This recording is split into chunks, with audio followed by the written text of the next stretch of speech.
part of it is, just the closing my eyes and sitting whatever and getting real clear about where, just getting present. So I might even say, I am here. I might say that out loud, and then I'll feel my hands on my knees, my feet on the ground, my butt on the seat and my back. I'll like feel that. I'll like hear what's going on. And so just so that I know I'm present, and then I'll close my eyes, and I may say a couple of, little incantation things, and just sit silently and just wait for any ideas to bubble, whether some do or not. But oftentimes in that, it'll be like priorities will start raising to mind, and I'll be like, okay, that's what's important. And when I come out of that space is when I write down my to-do list. And these are the type, if they're, if I could just do one thing today or two or three things today only, that would be a successful day. What would be those things? And I write those down. I do those first. No matter what, I do those first, Welcome to the Viral by Design podcast with Dave Rotherow, where we get inside the minds of today's leading viral marketers as they reveal the exact strategies they use to build brands, products, and campaigns that are magnetic to customers, spread like wildfire, and seize the attention of millions. This is Viral by Design. So welcome to another episode of Viral by Design. I'm very excited today to be joined by Anastasi. Aaron is a prominent success coach for clients in industry-leading roles ranging from film directors to Grammy Award-winning record producers to Netflix and Google executives to even TED Talk speakers. He's also an actor, an author, and a serial entrepreneur with a #1 singing and life lesson channel on YouTube, which has over 50 million organic views and 500,000 subscribers. The internationally recognized Superior Singing Method online singing lesson program grosses high 7 figures annually. So, Aaron, thank you so much for taking the time today to speak to us. My pleasure. Appreciate you reaching out. Pleasure. So, your kind of backstory, I'd love to learn, how you got to where you are today. Obviously, you do so many different things, but I'd love to just get like a grasp of how you became who you are today. Yeah, I often think about, because people ask me like, how is it that you've come to do so many things, and how do they all mix together? Like, what is it that you're into? And I didn't even really know. I was just living my life and doing what I was excited about and what I was passionate about. But really, it's all under the umbrella of, I love to inspire other people to reach their dreams while I'm doing the same. Because when I inspire other people to reach their dreams, it inspires me to reach my own, and it keeps that tenacity and excitement inside of me to continue to pursue mine. And I just love being in the space of that. I mean, people call it zone, but I call it like a self-unconsciousness, where you're in a state. So whether it's acting or coaching or writing, whatever it is, I get into a space of this blissful self-unconsciousness where I'm unconscious of self, and I'm just creating or serving or whatever. So that's a little, I know that's not exactly what your question is, but that's kind of the overarching thing. But as far as how I got to where I'm at, I guess my question to you would be, can you just be a little more specific? Is it with the singing thing or the acting thing, or what are you thinking? Yeah, for sure. Well, I mean, first of all, like the fact that you're an actor in LA, that's something I really want to drill down into, because that's like touted as one of the most difficult things to do, right? So many people move to LA determined to set up some kind of acting career, and it's a really, really low probability that it works. So I'd love to learn a bit more about that for a start. Oh, sure. I know my like entrepreneurship, the acting thing is there's so many highs and lows inside of it, and sometimes I'll be like commiserating with my wife about it, on a low time, and she's like, Aaron, what are you talking about? She's like, the very reason, like, you love acting and you're an artist and all that stuff, but one of the major reasons that you're even pursuing acting is because it's one of the hardest things on earth to do. You love the challenge of it. I'm like, oh yeah, that's so true. So you're absolutely right. Acting is kind of like, if you don't love it more than anything, there's no reason you should be doing it. But for me, so I came to a point where I decided there are things that I love to do. I love coaching and I love writing, but there's something deep inside of me that's not being fulfilled, and that's this thing. It is acting, and I was even almost kind of embarrassed of it because I've been in LA 10 years, but I didn't actually really start pursuing acting till a year or two after I was in LA. Because LA, everybody's an actor. It's almost like a cliche, and it's like there's so many actors that aren't actually giving it a real pursuit, and so you actors kind of have a bad rap here. Some do, because they're just like, oh, I'm an actor. Well, but I've been working at a restaurant for 10 years and I haven't got an audition in 8. It's like, well, so anyway, when I finally decided I was going to be an actor, I was just like, I'm going to do this, period. I've got some other side gig things and I love doing all that, the coaching and the writing and all that stuff, but I'm just going to give this my all. So I started putting 30, 40 hours a week and just, I want to say grinding it out, but it wasn't a grind. It was just like, I'm going to build this business just like I've built other businesses in my life. And so it was actually years of training and training and training before I started getting my first couple of gigs. But within the last, couple of years, I've booked 3 commercials, and then I've been on networks such as Hulu and Disney, Marvel, Fox. I've been, shooting on the big Paramount studios, the Fox lots, and I've had some really great experiences with some really great shows. And I just auditioned for a Netflix show yesterday. Like, there's a lot of momentum going on now, and it's more and more exciting. The better I get at it, and the more opportunities that I get, and the more casting directors I meet, it just becomes more fun. That's awesome, man. That's really cool. So, something you said earlier on about reaching that kind of state of lack of self-awareness and just extreme focus on what you do. And it sounds like that applies to a lot of what you do. How do you get into that? And like, what is that state? Can you go a bit deeper on that? Yeah. I like that, because I hadn't thought of it quite from that angle, but I do know the answer. I think for me, it is, I can't remember who says this, but they're talking about, focus on the end user. Like if you're nervous or you're not feeling motivated or whatever, focus on the end user, not about you and what you want or your insecurities or your profit or your credit, whatever it is. Focus on the end user. I think that's really what it is. So if I broke down my coaching, when I want to get in, if I'm actually getting into somebody else's world and I'm 100% in their world, not thinking about anything that's going on in my life, I'm just like, how could I serve this person? I'm going to use every faculty, every resource, every quote, every piece of information, every listening skill I've ever learned in my life to serve this person powerfully and help them get exactly what they want, and not just what they're saying they want, but 2 or 3 levels deeper of what they really, really, really want, of why they think they want this. And when I'm so focused on that, that's when I disappear and get in that zone. And so it's the same thing with acting. When I'm focused on the other person and I'm just really listening to the other person in the scene, and I'm being the character and I'm really just focusing on them and listening and being in the scene, I disappear because it's about them. So it's usually about focusing on the other person. And even when I'm writing, it's the same thing. I'm thinking about when I wrote my books, I actually have a brother. He's a half brother, and he was in college at the time that I wrote the books. And I was just thinking, how could I serve him? What would I say to him if I wanted him to be successful? Not necessarily like an 80-year-old man, and not necessarily like a 4-year-old. It's like somebody that's like an adult, but has their whole life ahead of them. So I'm thinking, what would I say if I could say anything to really help this person? So it's all about getting in that other person's world. That's huge, man. And I've kind of adopted some of those principles when the limited amount of public speaking that I've done in the past. So I have historically been a chronic public speaker, like awful, which is crazy because I was brought up as a musician, like played on like stages in front of 4,000 people. Oh yeah. And the first time I actually stood on a stage to speak to a room, the first few seconds I cracked a joke that was all planned, and then within a few seconds it just went, and it was like this sensation of like, things could go really wrong. It's like the voice in the back of the head. It's like, they already are going wrong because you just stop speaking to think about this. And then it spirals and it spirals and it spirals, right? And like, it's terrible. Like one of the worst experiences of my life. But then somebody gave me like really similar advice to what you're saying about like, it's not about you, right? It's about the people in the room and making sure that they understand, getting the message provided, the body to them. Yeah. Interestingly for me, that when I started flipping the script, I pursued music for a long time as a singer and as a, musician, and I put out a bunch of records and I did a bunch of touring and I wrote hundreds of songs. Like I did that and I loved it. I legitimately loved it.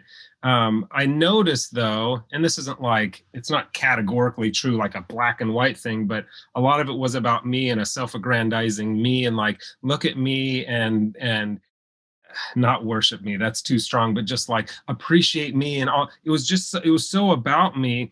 And I had some successes, but never really got the traction that I wanted. And so with Superior Singing Method that I created, I was like, you know what? Let me just flip it around and let me help other people reach their dreams. And then it just blew up, as started making tons of money and helping tons of people all over the world. And it was like, it's just interesting that when we get our eyes, the navel gazing, like, I've heard it called, just like the self, and just be like, no, how could I help other people? It tends to come back on us tenfold, That's huge, man. Absolutely massive. It kind of reminds me of people like Jeff Bezos, right? Who are just like 1,000% customer focused. It's like, how can we make this the best customer focused experience? What is it you think about the Superior Singing Method that people are really attracted to? Like so many swathes of people have been attracted to now. Yeah. I can only guess, right? I have some ideas, but I think part of it is this thing we're talking about, that I'm not doing my videos and I didn't create my program necessarily to be like, I was just like, with the idea of like, how could I just be the most helpful? I'm not gonna try to sound smart. I'm not gonna give a bunch of technical stuff that people may or may not be able to use. I'm just gonna, what helped me and what can help them, just like the most stripped down in a way that's conversational, that literally a fourth grader could do it, could understand it and get the exercises and do it immediately. And when I do my videos, I know this is kind of weird, but like, I know a lot of people watch my videos, YouTube videos or whatever, but when I'm doing them, I have the intention in mind that I'm just talking to one, like when I was writing my book and I'm just writing it kind of for my brother, thinking only of like that kind of demographic. I kind of think the same thing. I'm just having a conversation with one person and I'm like, look, and there's a motivation and an inspiration and excitement for me to help them. So it's not just about the information. It's like, hey, look, you can do this. I'm telling you, if you just break this down, I know it seems hard, but if you just do these things for this period of time over some consistent time, you'll be able to do that. So try this and do it with me. Now, are you doing it with me? You got to do it with me, because that's on the, it's like I'm coaching them, as I'm not just like, if you do this information, you'll do it. So I think that's a big part of it. People are like, oh, wow, maybe I actually can reach my dreams, even though, like you're saying, I have those voices in the back of my head that you suck, this will never work, what are you talking about, you don't live in the right place, you're too old, you're too young, you're too, there's all those voices that we have that are constantly holding us back, and we don't even realize that they're voices in our head. We just think they're reality, that is just true. It's just true that I suck, or it's just true that but we all have those voices and we need to push through, Yeah, 100%, man. And, for fear of focusing on the negative, but I'm a big believer that people are really capable of way, way more than they give themselves credit for. And I think you've already touched on that, slightly there. So without kind of focusing too much on the negative, what do you think it is that stops most people from succeeding? You think it's that voice in the back of the head? They just need to kind of realign their beliefs, or is there something deeper there?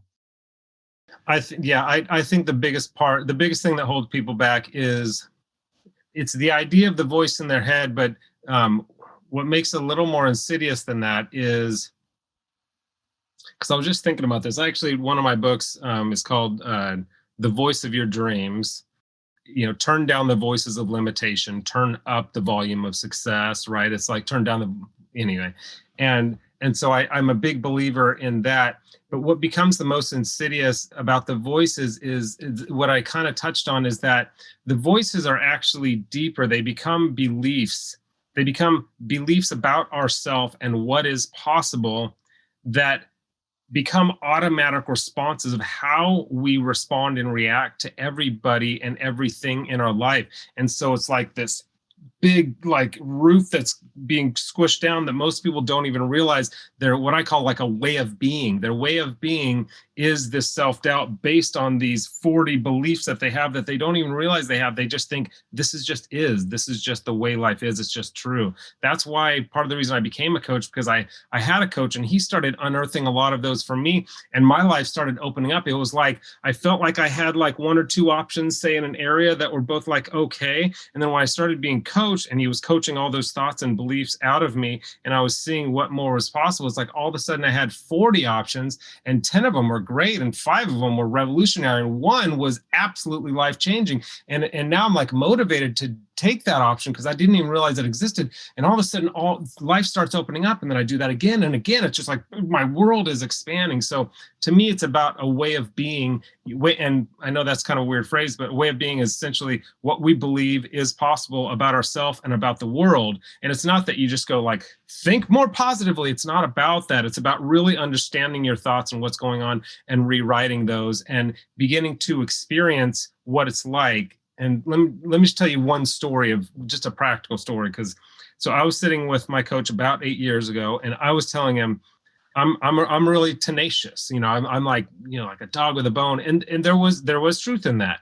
But he said, up until making requests of other people and inviting them into your vision, right? And I was like, it was like, and I was like, he's like, see, what I've noticed with you is that you think you can do it all yourself, and then that's a huge block for you, and you're afraid to ask other people because you're afraid you're going to bug them, or like you're afraid you're going to look bad, or what, for whatever reason. He's like, what if you chose the way of being? And so this idea of believe what's true for 2 minutes at a time. And because at the time I was trying to, I had written this short film, and I had this big vision of how I wanted to shoot this action film with all these like luxury cars in downtown LA and this big warehouse, but I didn't really have any money at the time and any resources. He's like, what if you know all these people that could potentially help you that are in the industry? What if during these just 2 minutes at a time, you changed your way of being, what you believed was possible about yourself, and you believed that this is going to be the greatest project they've ever worked on, that they would be lucky to work with you, not in like an arrogant way, but you have something that is going to be great and you're inviting them into this party and this exciting thing that's going to happen.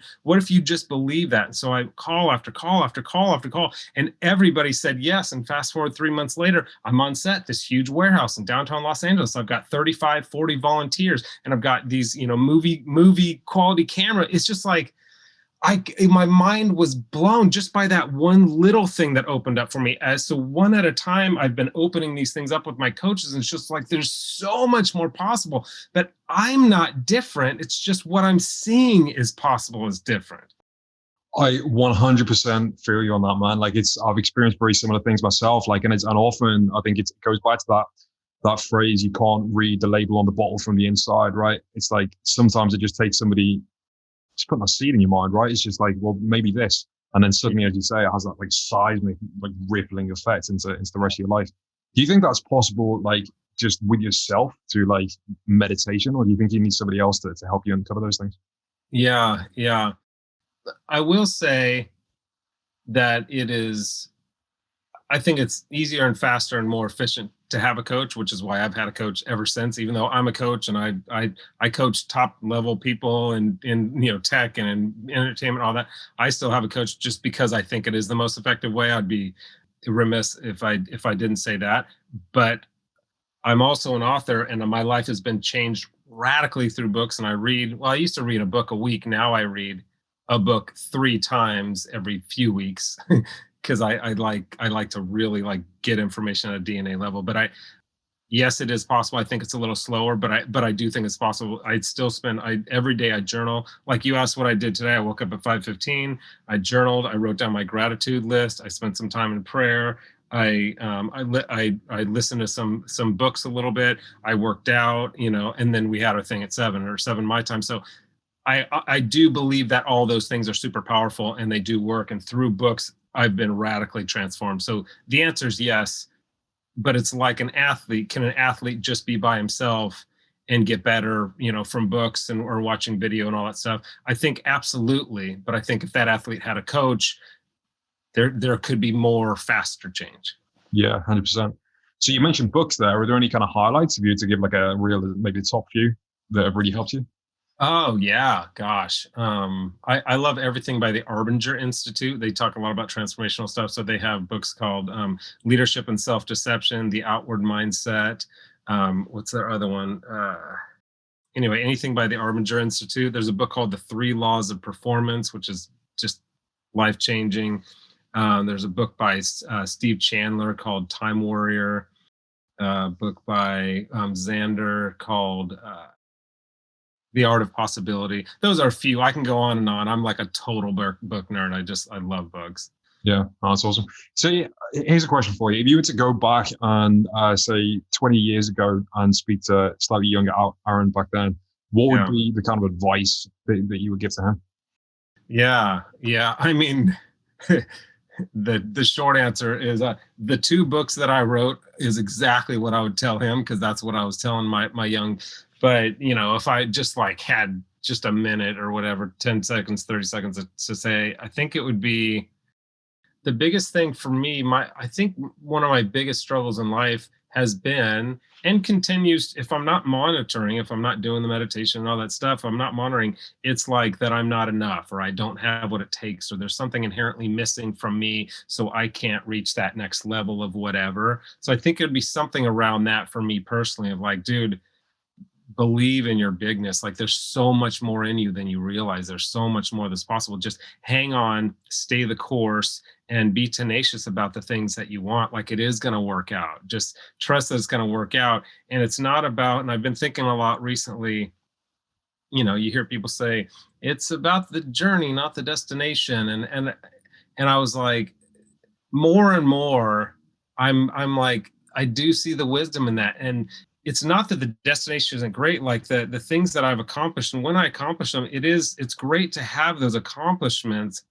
but that self-unconsciousness along the journey is what really gives me life day after day after day. So it is about the work, about doing the work and choosing work that I really enjoy. So I'm not like doing work that I don't enjoy to try to get it to reach an end. I'm doing work that I enjoy every day and hoping that will help me reach these bigger goals. And that would probably be it. Yeah, no, I love it, man.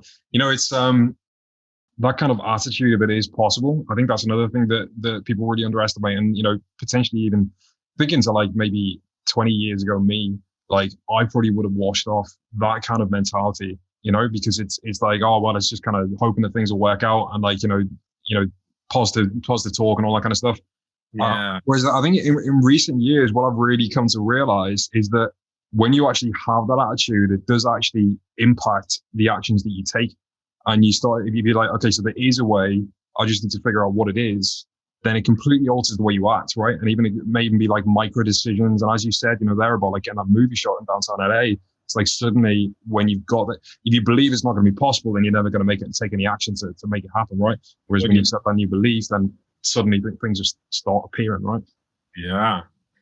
It's so about options for me. I'm just, for what you're saying, it's like when we believe it's not possible, literally the options right in front of our eyes shut down. And then when we're like, you know what, I really think this could work out, when we're in that moment of like, we just worked out and we had some coffee and we're just like excited about life, we're like, I think this is really possible. Then the mind, all of a sudden, it's like opportunities that are right in front of our face. Now we're just illuminated to them. They've been there the whole time, but that different mindset helps us to see them, to take advantage of them. And it really is a muscle, because I believe that our survival brain, that reptilian brain, is constantly wanting us to survive. And the survival is like, it's that inward tight and just keep what I have and not risk too much because I want to be safe. I think that is the default. So building that muscle of optimism, of like, I think it is possible, it really is a muscle that is built over time and strengthened. And the more we strengthen it, the more opportunities we have, and the more like that, I still have that in my mind, or these ideas of like, oh, if I just change my way of being, I made these calls and then this thing happened. It's like, oh yeah. And that begins rewriting what seems true to me. No, people probably do want to work with me. And I do have some talent, and these things are possible. And I do have something to offer the world, Yeah. Yeah. I love that, what you touched on there about changing states. And obviously a big one for that is when you get back from the gym, you just finish a workout, then suddenly you've got all these endorphins rushing around your brain. So it's Yeah. a great decision-making phase to be in, right? But Yeah. you also touched on meditation as well. What's your Yeah. approach to meditation? Are you just trying to sit down and clear your mind, or are you more into like breath work, or what's your kind of process for that? Yeah, it shifts over time, but let's see, like currently my meditation is, it's not so much clearing my mind, it's focusing my mind on what is important and opening my mind for new ideas and clarity to emerge.